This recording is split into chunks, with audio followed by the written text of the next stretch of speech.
Hello বন্ধুরা, সবাই কেমন আছেন? আশা করছি সবাই খুব ভালো আছেন। আমরাও খুব ভালো আছি। সম্রাট আর তনিমার ব্লগে আপনাদের সবাইকে স্বাগত। তো গরম তো আর কমতেই চাইছে না, আর গরমে সব থেকে ভালো যে জিনিসটা লাগে সেটা হচ্ছে গিয়ে আইসক্রিম। তো অনেক রকম আইসক্রিম আপনাদের বানানো শিখিয়েছি আর দেখিয়েছি, এবং আমরা নিজেরাও টেস্ট করেছি। তো আজকে একটা দারুণ জিনিস বানাবো, সেটা হচ্ছে গিয়ে আজকে বানাবো পাকা আমের আইসক্রিম। তো আজ তার জন্য একদম দেখুন বাজার থেকে বাবা নিয়ে এসছে একদম গাছ পাকা আম। তো এই আমগুলোকে আমি আগে ভালো করে ধুয়ে নিয়েছি, আর 3খানা আম নিয়েছি, যেহেতু আমাদের ওই আমের যেটার মধ্যে আমরা আইসক্রিমটা বসাই সেই আইসক্রিম ট্রেটার মধ্যে যেহেতু 8খানা ট্রে রয়েছে, তো তার জন্য আমরা 3টে এই যে মিডিয়াম সাইজের কিন্তু আম নিয়ে নিয়েছি। এরপরে প্রিপারেশনটা কিরকম ভাবে করব তো সেটা কিন্তু দেখতে হলে অবশ্যই আপনাদের পুরো ভিডিওটা স্কিপ না করে দেখতে হবে। তো চলুন শুরু করা যাক। তো দেখুন একদম বলেছে কিন্তু গাছ পাকা আম। তো এই যে দেখুন একদম কিন্তু গাছ পাকা আম। তো এই আমটাকে কিন্তু আমরা ভালো করে আগে কেটে নিয়েছি। এরপরে কিন্তু আমি ছাঁকনির মধ্যে কিন্তু ভালো করে এই আমটাকে চটকে কিন্তু চেলে নেব। তো এটাকে কিন্তু ভালো করে একদম ছেঁকে নিতে হবে যাতে এই দানাগুলো না থাকে। তো দেখুন এরকমই কিন্তু ভালো করে চাললে পরে কি হবে, একটা ঘন কিন্তু এই যে দেখুন যে আমের যে জুসটা সেরকম বেরিয়ে আসবে। তো এরকম ভাবে কিন্তু আমরা ভালোভাবে চেলে নেব। তো এবার আমি ইন্ডাকশনটা অন করে আগে কড়াইটা বসিয়ে দিলাম। তো কড়াইটা একটুখানি গরম হয়ে যাক। এরপরে আমি যে আমের পাল্পটা গুলে রেখেছি, তো এটাকে কিন্তু আমি পুরো কড়াইয়ের মধ্যে ভালো করে ঢেলে দেবো। ঠিক দেখো। তো এরপরে এটাকে লো ফ্লেমে বসিয়ে দেবো, একটু আস্তে আস্তে করে জাল হওয়ার জন্য। এরপরে আমি এটার মধ্যে অ্যাড করব চিনি। তো আমি এখানে পরিমাণ মতন চিনি নিয়ে নিয়েছি, আপনারা আপনাদের পরিমাণ মতন চিনিটা নিয়ে নেবেন। তো এই যে চিনিটা আমি এখানে অ্যাড করে দিলাম।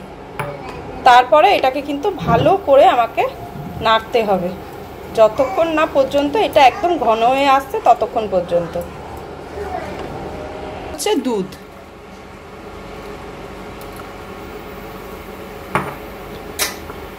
তো এই যে দুধটা দিয়ে দিলাম। এবার পরে আমি নিয়ে নিয়েছি 2টো এলাচ। তো এটাকে আমি থেতো করে এটার মধ্যে দিয়ে দেবো।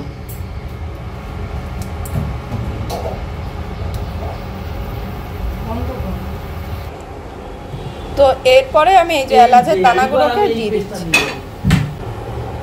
তো আমার এরকম হয়ে গেছে মোটামুটি। এরপরে আমি এটাকে কিন্তু ঠান্ডা করতে দেব। ব্যাস, আমটাকে আমি ঢেলে নিয়েছি। এরপরে এটাকে ঠান্ডা করবার জন্য কিছুক্ষণ রেখে দেব। তো আমার এটা কিন্তু ঠান্ডা হয়ে গেছে। এরপরে আমি প্রত্যেকটা এই আইসক্রিমের কিউবগুলোর মধ্যে দিয়ে দেব।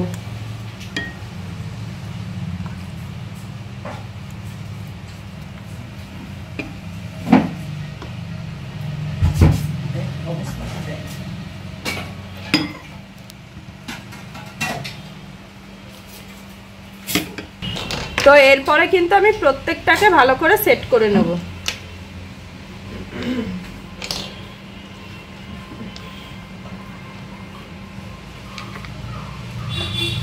সারা রাত্রির জন্য এটাকে ফ্রিজে ঢুকিয়ে রেখে দেব।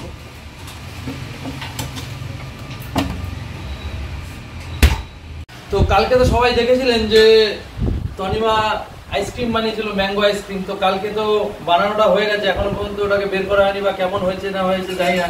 তো এই মুহূর্তে দোকান থেকে এলাম, প্রচন্ড গরম লাগছে। এখন ঘড়িতে বাজে 1:15। তো এই গরমের কারণে আমি এখন চিন্তা করলাম কি খাওয়া যায়। কোল্ড ড্রিঙ্কস রয়েছে, খাবো না, লিমকা ভালো লাগছে না।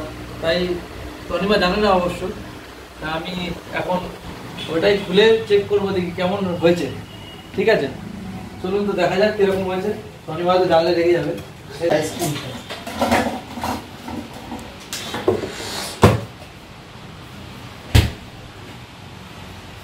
বাহ, একটা খুঁজে পাওয়া গেছে, একটা হারিয়ে গেছিল, একটা খুঁজে পাওয়া গেছে। আচ্ছা, এবার দেখুন আইসক্রিমটা কেমন হয়েছে। জাস্ট দেখুন, দারুণ লাগছে। খাওয়া তো পরের কথা, কিন্তু দেখতেই দারুণ লাগছে, অসাধারণ একটা লুকস। এখন খেয়ে চেক করে দেখি কেমন হয়েছে।